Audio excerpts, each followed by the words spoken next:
The story of ambition, courage, and resilience continues as these brave young educators embark on a journey to make their mark on the world. From the early days of learning and growing to the challenges of the classroom and beyond, experience the highs and lows of their inspirational journey. Come along with us now as we carry on the next chapter of their journey.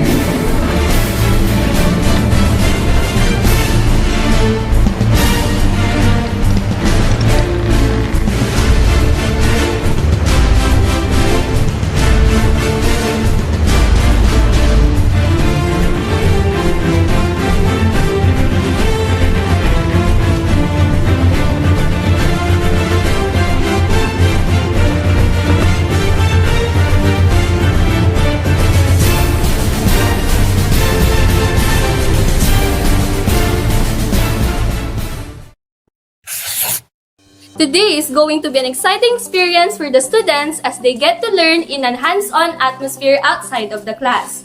We will be examining two tasks in depth.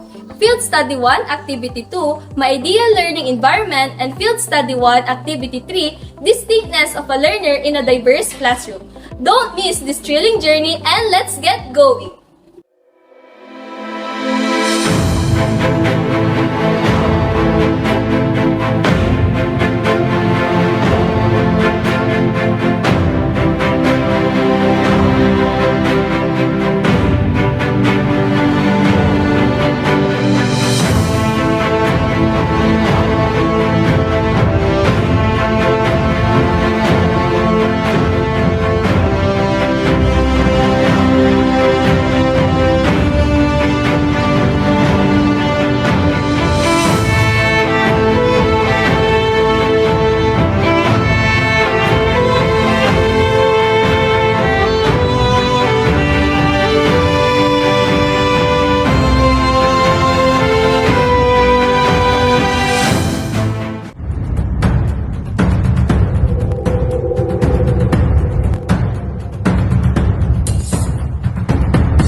Field Study 1, Activity 2, My Ideal Learning Environment.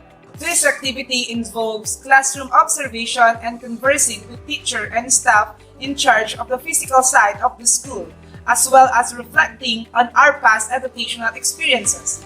Through these activities, we will be able to come up with and draw out an ideal learning environment that is safe, secure, and comfortable. Classroom management strategies are essential for creating a safe and effective learning environment. Effective classroom management strategies allow the teacher to maintain order, reduce disruptions, and create positive learning atmosphere. A well-managed classroom provides the best opportunity for students to learn and achieve their goals. When observing and assessing classroom management strategies, it is essential to consider the overall atmosphere of the classroom. Factors such as a warm and welcoming environment, student engagement, and a sense of purpose all contribute to creating an effective classroom. Additionally, strategies such as clear expectations and consistent rules, positive reinforcement, and proactive instructions are all critical components of effective classroom management. School facilities encompass the physical properties of a school, including grounds and buildings. The Department of Education is responsible for creating policies, standards, and guidelines for the effective implementation of programs and projects, ensuring appropriate educational facilities and infrastructure for a conducive teaching and learning environments. School facilities include: First is the Office of the Principal. It is the center of operation in the school. It is a place where the principal can meet with students, parents, and faculty to discuss the school goals and objectives. Next is the library. It is a place where students can access resources to help with their studies.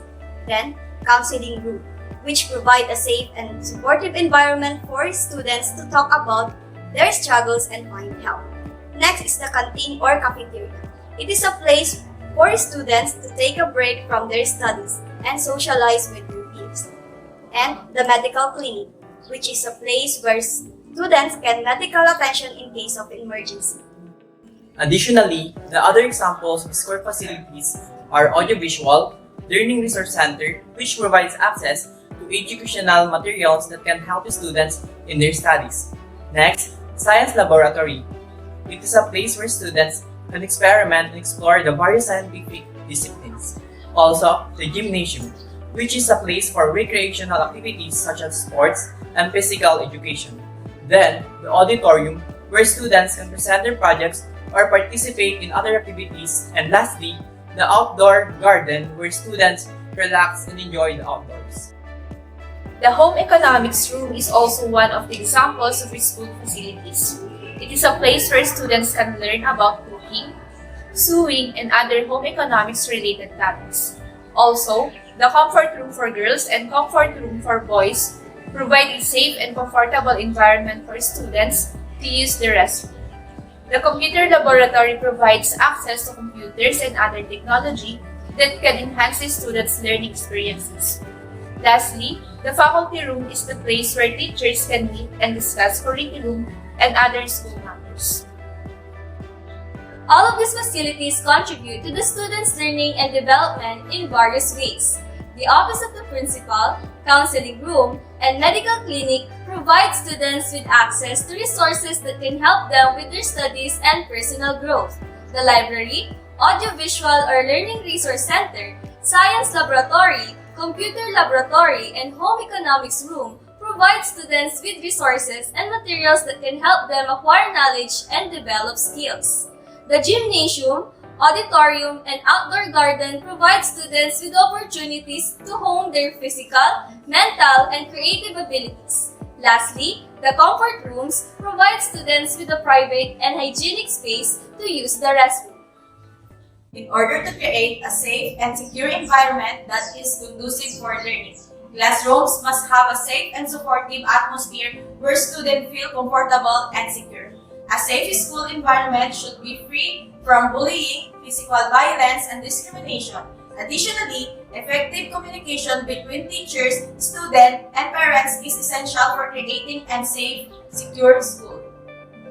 Overall, when designing a school environment that is safe, secure, and supportive of learning, there are several important considerations. The physical environment of the school should be well maintained and conducive to learning. Furthermore, strategies such as clear expectations and consistent rules must be established and enforced. Finally, it is essential to create a school culture that emphasizes respect, kindness, and inclusion. By observing and assessing various classroom management strategies, distinguishing the features of a safe and secure school environment, and designing a school environment that is conducive to learning, teachers can create a positive learning atmosphere that promotes student success.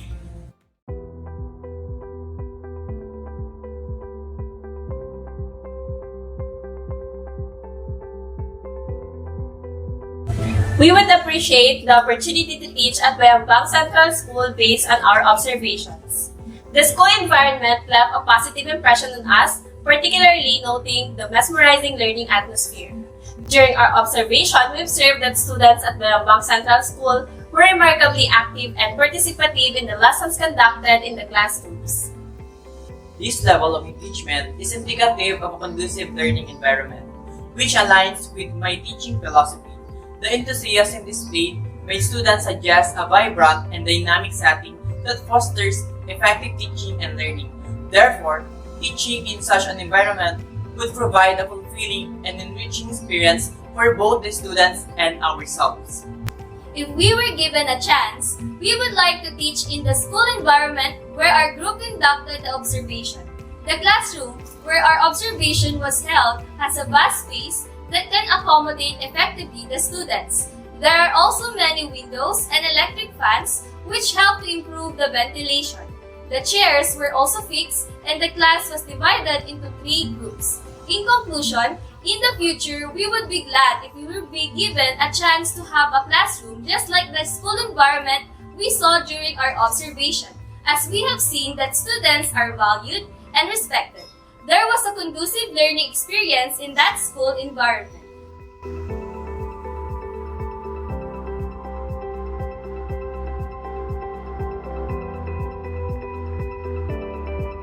To make our classroom more conducive to learning, we must prioritize my student by ensuring their comfort, safety, engagement, and positive relationship with each other. We will consider their height, preference, and needs regarding their seating arrangement. To create a more conducive learning environment, we as a teachers would actively incorporate interactive activities that cater to diverse learning styles. By integrating technology into lessons such as interactive presentations or educational apps, we aim to enhance student engagement and provide a more dynamic learning experiences. Additionally, we will prioritize fostering a positive and inclusive classroom culture where every student feels valued and encouraged to share their thoughts. Emphasizing collaboration and active participation not only promotes a sense of community but also stimulates a more vibrant and compelling learning atmosphere. Furthermore, as a teacher, we will communicate and reinforce classroom rules and expectations to encourage a positive and respectful learning environment for my students.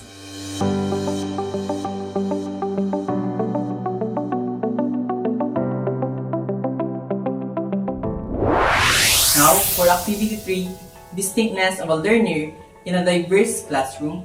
Activity 3 in the PPST Domain 3, Diversity of Learners, offers a chance to gain insight into how characteristics such as gender, ethnicity, culture, and religion can influence relationships in school and how teachers use various approaches to manage diversity in the classroom.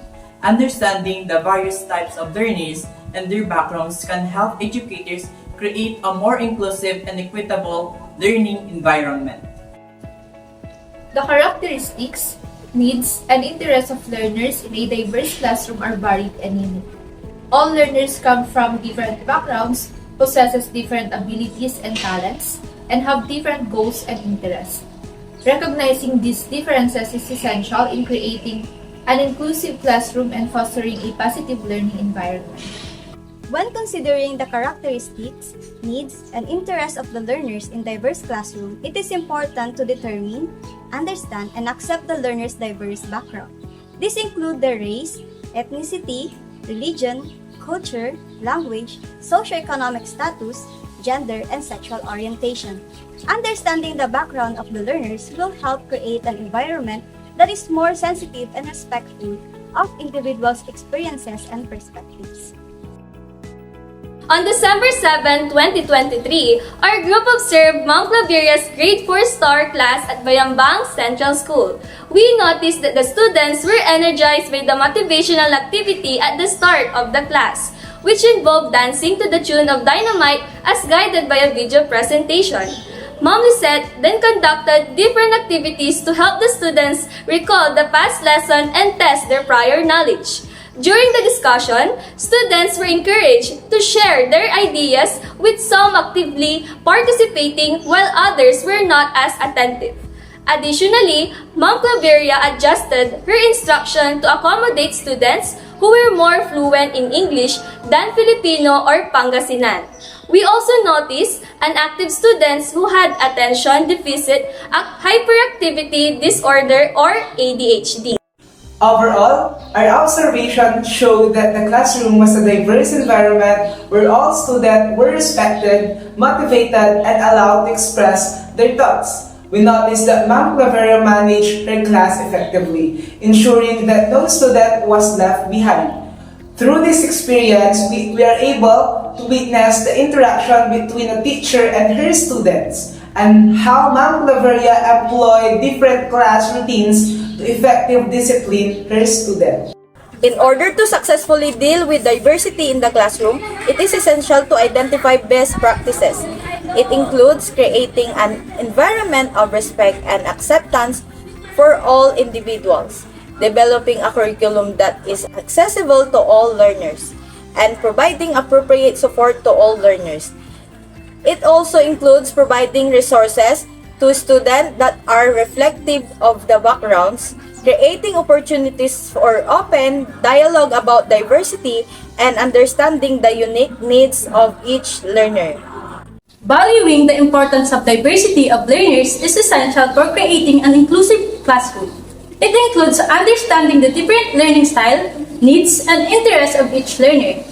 Differentiated learning strategies can be used to ensure that all learners are engaged and included in the learning process. Additionally, multiple intelligence and learners with special education needs should be taken into account when creating an inclusive classroom. In conclusion, recognizing and understanding the characteristics, needs, and interests of learners in a diverse classroom is essential for creating an inclusive and positive learning environment. By understanding the backgrounds of learners, identifying best practices in dealing with diversity, and valuing the importance of the diversity of learners, educators can create a classroom that is welcoming and supportive to all.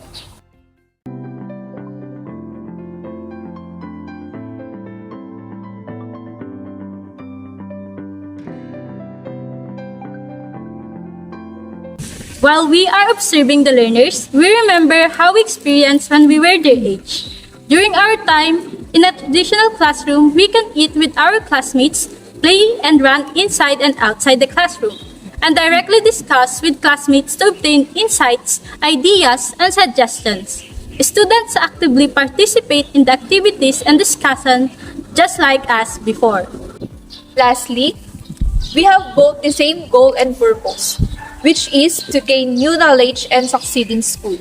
However, the difference between my learning experience and that of the students is the utilization of technology in the class. During our elementary days, our teachers prepared non-digital instructional aids such as flashcards, charts, and diagrams. But today, teachers utilize PowerPoint presentations. It shows that technological advancements are now used by the teachers of the 21st century to have engaging learning experience for the students.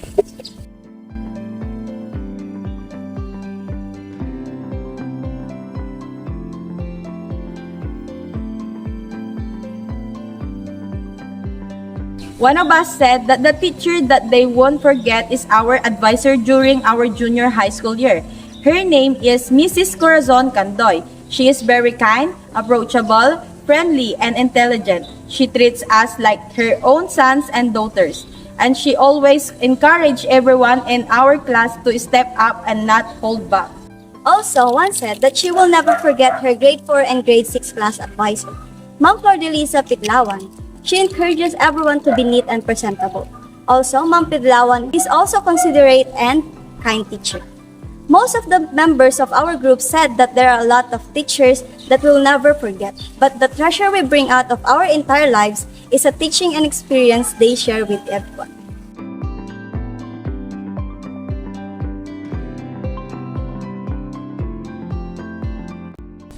In this observation, we have observed student interaction with each other and their teacher. We also saw the different method and strategies teachers employed for the student to be engaged and have an effective teaching-learning process. Learners in today's generation are still developing, so in terms of teaching, teachers should discuss the lessons that are appropriate to their students' level of learning, and the teacher should use a language that is applicable to the level. The 21st century teachers must know how to use the technology, and they should be well equipped because the learners in today's generation are more likely into technology. They learn better when the technology is present in their classroom, and their expectations of their teachers are very high. We think to achieve and meet these expectations, teachers must attend seminars, training, and webinars that teach how to master technology. We as children are in the process of developing and constructing knowledge. So it is crucial in teaching to address topics that align with their current cognitive abilities. It is essential to refrain from compelling learners to undertake tasks that surpass their present cognitive capacities. These principles will guide our future teaching endeavors as we work towards becoming an educator, ensuring that we tailor our approach to the developmental stage of the children we will be constructing.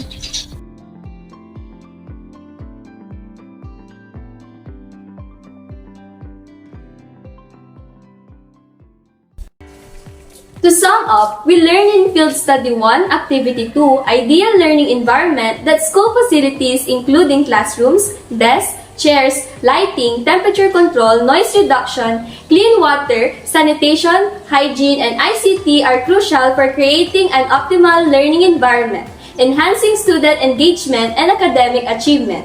While in Activity 3, the stickiness of a learner in a diverse classroom, we learned that incorporating diversity in classrooms is crucial for effective instruction, as it acknowledges and addresses each student's unique characteristics, needs, and interests, implementing differentiated learning strategies and accommodation for special educational needs.